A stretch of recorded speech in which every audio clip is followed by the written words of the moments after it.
Hello, students. Today we are going to read a beautiful poem called Dust of Snow, written by the famous poet Robert Frost. This poem is a part of your class 10 English book First Flight.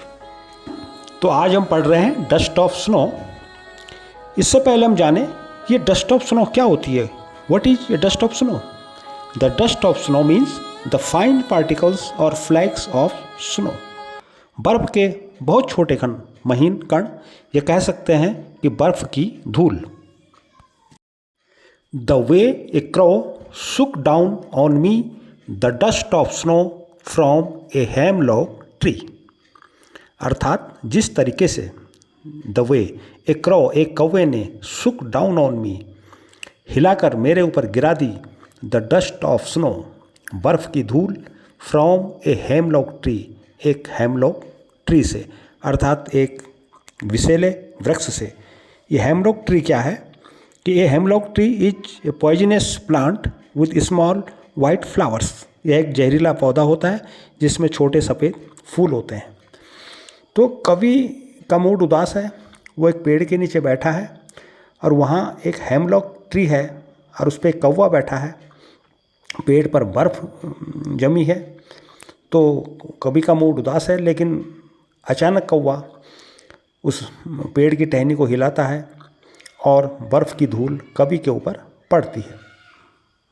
Had given my heart a change of mood and saved some part of a day I had rude.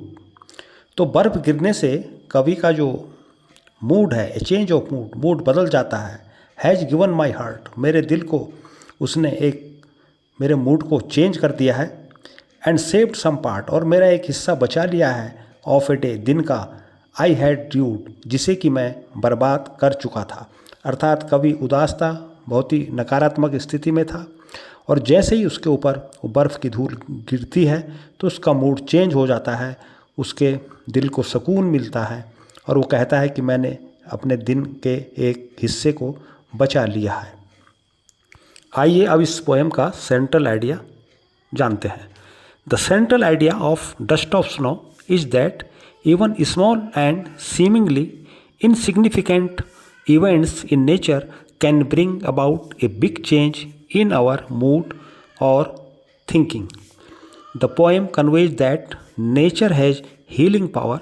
It can uplift us from sadness, regret or negativity. अर्थात जो दिखने में seemingly insignificant, जो दिखने में तुच्छ या साधारण चीज़ें होती हैं, जो छोटी चीज़ें होती हैं, वे घटनाएं भी प्रकृति में कभी कभी एक बड़ा चेंज ला सकती हैं हमारे मूड में या सोच में। और ये कविता यही कहती है कि नेचर में एक हीलिंग पावर होती है हमको ठीक करने की, हमारी मनोदशा को स्वस्थ करने की। इट कैन अपलिफ्ट, ये हमें अपलिफ्ट कर सकती है सैडनेस, रिग्रेट और निगेटिविटी से।